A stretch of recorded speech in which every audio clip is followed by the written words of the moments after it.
सर्वप्रथम मैं माता सरस्वती को प्रणाम करता हूँ और आप सभी को मैं हृदय से अभिवादन व्यक्त करता हूँ।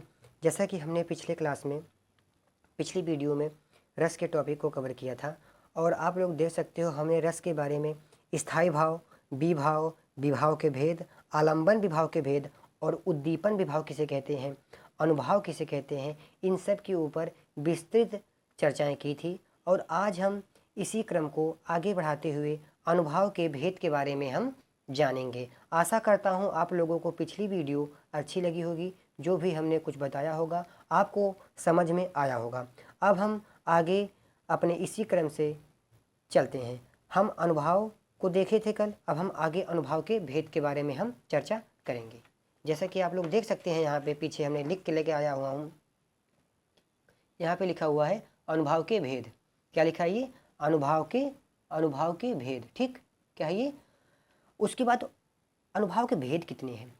कायिक है, वाचिक है, आहार्य है और सात्विक है। क्या कायिक है, वाचिक है, आहार्य है और सात्विक है। अनुभाव के 4 भेद हैं, वाचिक, कायिक, आहार्य, सात्विक। जो ऊपर के 3 भेद आप देख रहे हैं यहाँ पे, ये वाचिक, कायिक और आहार्य, ये आपके जो है यत्नज है। क्या है ये? यत्नज। यत्नज यानी जो प्रयत्न से जन्म ले, जो प्रयत्न से जन्म ले वही क्या है? यत्नज।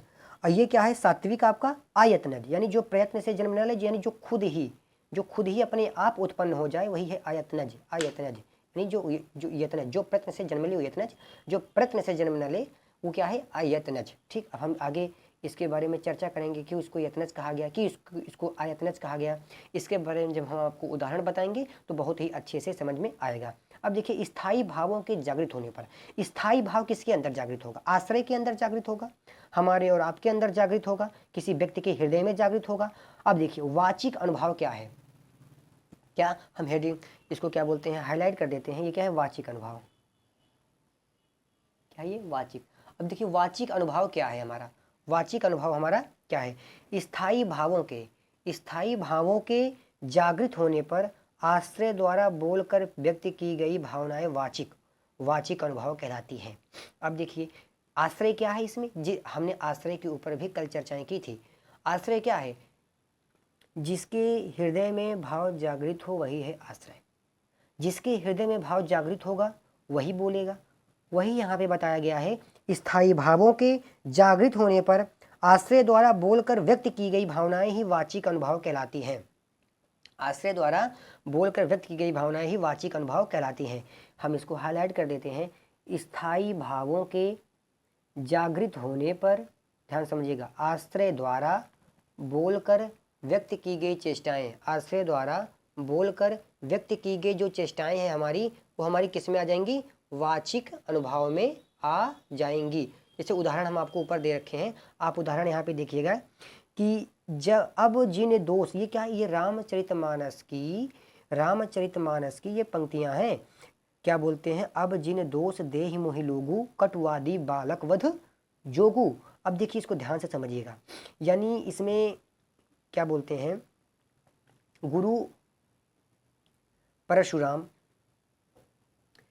और क्या बोलते हैं, वो जब लक्ष्मण का संवाद चल रहा था तो लक्ष्मण ने क्रोधपूर्वक आके, यानी कुछ क्रोध में आके बातें परशुराम जी को बोल दी। तो वो जनता को संबोधित करते हुए, यानी वहाँ पे जो लोग हैं उनको चेताते हुए कहते हैं कि अब जन दोष देहि मोहि लोगु, कटुवादी मतलब कड़वा बोलने वाला या बालक वध के ही योग्य है। अब देखिए यहाँ पे क्या कहा गया है कि अब देखिए, अब जन दोष देहि मोहि लोगु, यानी यहाँ पे आश्रय जो है बोलकर अपनी भावनाओं को व्यक्त कर रहा है।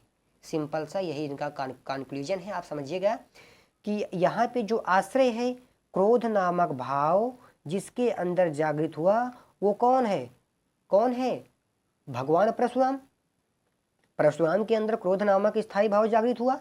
अब वो आश्रय हो गए, आश्रय द्वारा बोलकर व्यक्त की गई, वही यहाँ पे लिखा गया है, आश्रय द्वारा बोलकर व्यक्त की गई भावनाएं।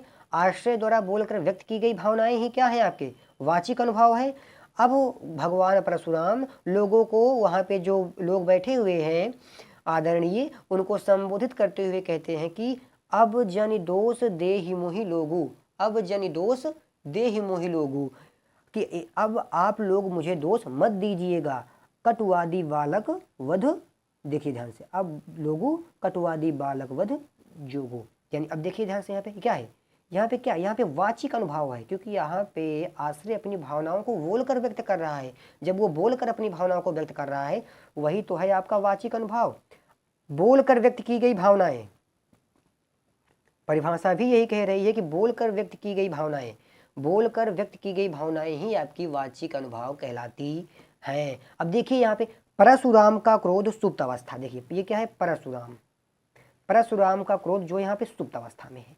लक्ष्मण के वचन, लक्ष्मण के वचन यहाँ पे क्या है, उद्दीपन है। शिव धनुष का टूटना यहाँ पे विषय आलंबन है, विषय में कारण, कारण है विषय आलंबन। ये भाव किसके अंदर जागृत हुआ, परशुराम के अंदर, क्या हो गया, आश्रय आलंबन। यानी अब हमने आपको बता दिया था, क्या बोलते हैं कि क्या बोलते हैं पिछली क्लास में, उद्दीपन क्या है, आश्रय आलंबन क्या है, विषय आलंबन क्या है, ये सारी चर्चाएं हमने आपको कल की वीडियो में कर दी थी। अब देखिए लक्ष्मण के वचन, भगवान परशुराम तो क्रोध में है ही, वो पहले से ही क्रोध में है, लेकिन लक्ष्मण के वचन जो हैं वो उद्दीपन का कार्य कर रहे हैं, यानी उस क्रोध को और अधिक बढ़ा देने का काम कौन कर रहे हैं, लक्ष्मण के वचन। लक्ष्मण के वचन जो है यहाँ पे ये उद्दीपन का कार्य कर रहा है, लक्ष्मण के वचन जो है आपके ये उद्दीपन का कार्य कर रहा है। अब देखिए शिव धनुष का टूटना, ये क्या है, विषय आलंबन, ये क्या है, विषय आलंबन है। अब देखिए आश्रय, जिसके हृदय में भाव जागृत हुआ वो क्या है, भगवान परशुराम के ही तो अंदर भाव जागृत हो रहा है, वो आपके क्या हो गए, वो आपके आश्रय आलंबन हो गए, आश्रय आलंबन हो गए। अब ध्यान से समझिएगा इस बात को। अब हम आगे बढ़ते हैं कायिक अनुभव की ओर। आशा करता हूँ आपको ये वाचिक अनुभव समझ में आ गया है। अगर आपको नहीं समझ में आया है तो आप टेंशन मत लीजिए, किसी भी प्रकार का कोई दिक्कत नहीं है, हम फिर से इसको एक बार वापस से आपको बताएंगे, ठीक। अब देखिए अब हम पढ़ते हैं कायिक अनुभव की ओर। कायिक, काया धन इक बराबर क्या हो गया आपका, कायिक। इसी कायिक को हम क्या कहते हैं, आंगिक के नाम से भी जानते हैं। अब देखिए जो कायिक अनुभव है आपका, स्थायी भावों के जागृत होने पर, स्थायी भावों के जागृत होने पर आश्रय द्वारा अंग संचालन के माध्यम से व्यक्त की गई चेष्टाएं कायिक अनुभव कहलाती है। हम इसको हाईलाइट कर देते हैं जिससे आपको समझने में आसानी होगी। हम किसकी चर्चा कर रहे हैं, कायिक अनुभव की। कायिक अनुभव यानी अंगों, इसी को हम आंगिक के नाम से भी जानते हैं। अंगों के माध्यम से की गई जो चेष्टाएं हैं, या किसके माध्यम से, अंगों के माध्यम से जो की गई चेष्टाएं हैं, वही आपकी क्या है, कायिक अनुभव है। अब देखिए स्थायी भावों के जागृत होने पर, किसके, स्थायी भावों के जागृत होने पर आश्रय द्वारा अंग संचालन के माध्यम से व्यक्त की गई चेष्टाएं ही आपकी कायिक अनुभव कहलाती हैं। क्या समझे, स्थायी भावों के जागृत होने पर आश्रय द्वारा, आश्रय जैसे यहाँ पे आश्रय कौन थे, परशुराम थे। जैसे सुनत लखन के वचन कठोरा, परशु सुधार धर्यों कर घोरा। अब देखिए यानी भगवान परशुराम जो हैं क्या बोलते हैं, लखन यानी लक्ष्मण जी के कठोर वचनों को सुनकर अपने परशु को, अपने फरसे को सुधार रहे हैं। वही यहाँ पे बतलाया गया है कि सुनत लखन के वचन कठोरा, यानी लखन के कठोर वचन को सुनकर परस सुधार करो कर घोरा, यानी भगवान परशुराम अपने परशुओं को सुधार कर हाथ में धारण कर रहे हैं। यानी मतलब ये हुआ कि स्थायी भावों के जागृत होने पर, यानी यहाँ पे तो बोल के अपनी क्रोध को व्यक्त कर रहे थे, इसलिए वाचिक अनुभव हो गया। लेकिन इस पॉइंट पर आप जोर दीजिए कि परसु सुधार कर धर्यो मतलब धर के, कर मतलब हाथ में, घोरा, ठीक। परसु सुधार धर्यो कर घोरा, यानी अब यहाँ पे अपने हाथों के माध्यम से परसे को सुधार रहे हैं, यानी अपने अंगों का प्रयोग कर रहे हैं। यानी उस परसे को पकड़कर वो ये व्यक्त करना चाहते हैं कि लोगों को ये बता रहे हैं, ये जता रहे हैं कि अब उनको, यानी उनको क्रोध जो है बहुत एकदम चरम सीमा पे चढ़ गया, तो इसीलिए वो अब अपने क्रोध को अपने अंगों के माध्यम से वो व्यक्त कर रहे हैं कि अब ये इस बालक का मैं वध कर दूंगा, ठीक। अब वही यहाँ पे बतलाया गया है कि स्थायी भावों के जागृत होने पर, स्थायी भाव इनके अंदर जागृत हो गए। तो एक पॉइंट को आप समझते चलिएगा। मान लीजिए ये भगवान परशुराम है, इनके अंदर स्थायी भाव जागृत हो गया, ठीक। आश्रय द्वारा अंग संचालन के माध्यम से, अंग संचालन, ये अंग ही तो संचालन हो रहा है यहाँ पे। परसु सुधार धरे कर घोरा, अपने हाथों में परसे को सुधार कर उन्होंने धर लिया, धारण कर लिया। अंगों के माध्यम से ही तो वो अपने भावनाओं को, अपने क्रोध को व्यक्त कर रहे हैं। वही तो इस परिभाषा में बताया गया है कि अंग संचालन के माध्यम से व्यक्त की गई चेष्टाएं कायिक अनुभाव कहलाती हैं। अंग संचालन के माध्यम से व्यक्त की गई चेष्टाएं ही आपका कायिक अनुभाव कहलाती हैं। आशा करता हूँ ये आपको समझ में आ गया होगा, क्योंकि यहाँ पे अंग के ही तो संचालन की बात कही गई है। कायिक अनुभाव वही तो कह रहा है, परसु सुधार धरे कर घोरा, यानी अब अपने अंगों के यानी हाथों का प्रयोग यहाँ पे कर रहे हैं। जैसे यहाँ पे हाथों का प्रयोग उन्होंने किया वो आपका आंगिक अनुभव में चला गया। कायिक अनुभाव ही आंगिक अनुभव होता है। अब देखिए हम यहाँ पे चर्चा करेंगे किसका। आशा करता हूँ ये आपको समझ में आ गया होगा, नहीं भी समझ में आया है तो कोई दिक्कत नहीं, हम अभी पीछे फिर से एक बार चलेंगे, ठीक है। अब हम आगे की ओर बढ़ते हैं। क्या बोलते हैं यहाँ पे, आहार्य अनुभाव। अब हम आहार्य अनुभाव की ओर चलते हैं। आहार्य अनुभाव, स्थायी भाव के जागृत होने पर वेशभूषा के माध्यम से व्यक्त की गई चेष्टाएं आहार्य अनुभव कहलाती हैं। अब ध्यान से आप समझिएगा, स्थायी भावों के जागृत होने पर वेशभूषा के माध्यम से व्यक्त की गई चेष्टाएं। सिंपल सी भाषा में हमने परिभाषा को लिखा है, आप समझिए। वेशभूषा तो आप जान ही रहे हैं, के माध्यम से व्यक्त की गई चेष्टाएं आपका आहार्य अनुभाव के अंतर्गत आती हैं। ये क्या है आपका आहार्य अनुभाव, ठीक। ये आपका क्या है आहार्य अनुभाव, ठीक है। आपका क्या है आहार्य अनुभव। अब ध्यान से समझिएगा, ठीक। स्थायी भावों के जागृत होने पर, स्थायी भाव जैसे व्यक्ति के अंदर जागृत हो गया, आश्रय के अंदर स्थायी भाव जागृत हो गया, वेशभूषा के माध्यम से व्यक्त की गई चेष्टाएं ही आपकी आहार्य अनुभाव कहलाती हैं। अब वेशभूषा के माध्यम से चेष्टाएं कैसे व्यक्त होंगी, अब हम इसके ऊपर चर्चा करते हैं, ठीक। अति मलिन वृषभानु कुमारी, हरि श्रम जल अंतर तनु भीजे, ता लालच न धुआवत सारी। ये बहुत ही इंपॉर्टेंट पंक्ति है, आप इसको ध्यान से समझिएगा। यहाँ पे कवि कह रहा है कि अति मलिन वृषभानु कुमारी, वृषभानु की जो पुत्री है वो अति मलिन वृषभानु कुमारी, हरि श्रम जल, हरि श्रम जल, हरि श्रम जल का जो अर्थ है यहाँ पसीने की कुछ बूंदों की बात की गई है।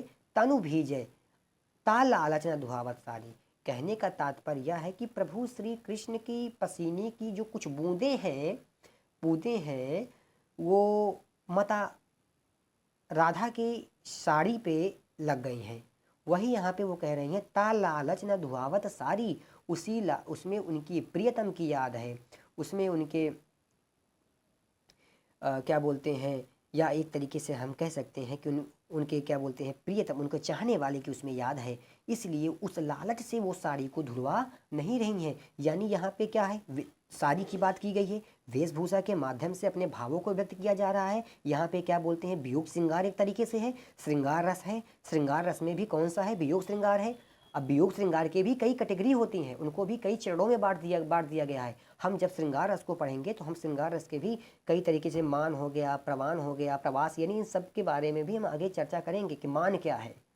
मान ही हठ है, हम इसके बारे में, हठ क्या है, कैसे नायिका हट करेगी, यानी इन सब के बारे में भी हम आगे चर्चा करेंगे, ठीक है। जैसे यहाँ पे देखिए ये क्या बोलते हैं, अति मलिन वृषभानु कुमारी, एक तरीके से देखा जाए तो श्रृंगार रस है, वो भी कौन सा श्रृंगार है, वियोग श्रृंगार है। अति मलिन वृषभानु का यानी वृषभानु की जो पुत्री है वो बहुत ही मलिन, यहाँ मलिन का तात्पर्य इससे है कि वो बहुत ही दुबली पतली हो गई हैं, प्रभु श्री कृष्ण की याद में बहुत ही दीनहीन हो गई हैं, उनकी अवस्था बहुत ही क्षीण हो गई है। वह मलिन का तात्पर्य यहाँ इससे है। हरि श्रम जल, श्रम जल का अर्थ होता है यानी प्रभु श्री कृष्ण के पसीने की कुछ बूंदें उनके तन, उनके गात, उनके शरीर, उनके हया में, उनके साड़ी में उनकी पसीने की कुछ बूंदें जो हैं वो याद के रूप में उनकी साड़ी में लगी हुई हैं।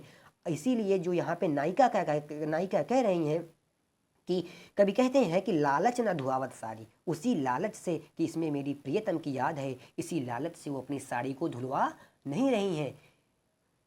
आशा करता हूँ ये आपको समझ में आ गया होगा, इसी कारण है वो अपनी साड़ी को धुलवा नहीं रही हैं। तो यहाँ पे किसके माध्यम से भाव को व्यक्त किया जा रहा है? अपने भावों को, अपने मनोदशा को, अपने हृदयंगम में जो उठी भावनाएं हैं, यहाँ पे नायिका किसके माध्यम से व्यक्त कर रही है? वेशभूषा के ही तो माध्यम से व्यक्त कर रही है। साड़ी क्या है? वेशभूषा है, वो पहनने की चीज़ है। अब उसमें क्या है? पसीने की बूंदें हैं। उसी साड़ी के माध्यम से अपने प्रियतम की उनकी जो पसीने की बूंदें उसमें लगी हुई हैं, उस साड़ी के माध्यम से अपनी भावनाओं को इसमें व्यक्त कर रही हैं कि इसमें मेरी प्रियतम की याद है, इसमें मेरी प्रियतम की याद है। इसीलिए कहा गया है कि आहार्य अनुभाव है यहाँ पे। क्यों?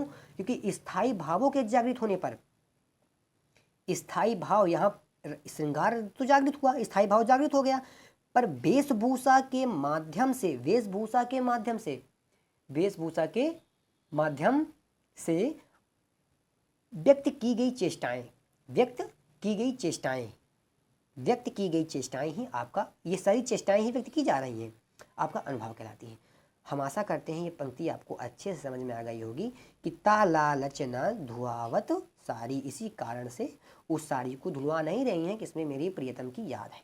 आशा करता हूँ ये आपको समझ में आ गया होगा, नहीं तो कोई दिक्कत मत लीजिए, अभी हम फिर से एक बार आपको बताएंगे, ठीक। अब हम आगे बढ़ते हैं। ये क्या हमारा सात्विक अनुभव, क्या है आपका हमारा सात्विक अनुभव। अब हम सात्विक अनुभव के ऊपर चर्चा कर लेते हैं कि सात्विक अनुभव होता क्या है, ठीक। आश्रय की ऐसी चेष्टाएं जिन पर उनका कोई वश नहीं। अब यही आपको क्लियर होगा कि यत्नज क्या है, अयत्नज क्या है। यत्नज वो है कि जो प्रयत्न से जन्म ले, वही यत्नज है। अयत्नज जो प्रयत्न से जन्म ना ले। आश्रय की ऐसी चेष्टाएं, देख लीजिए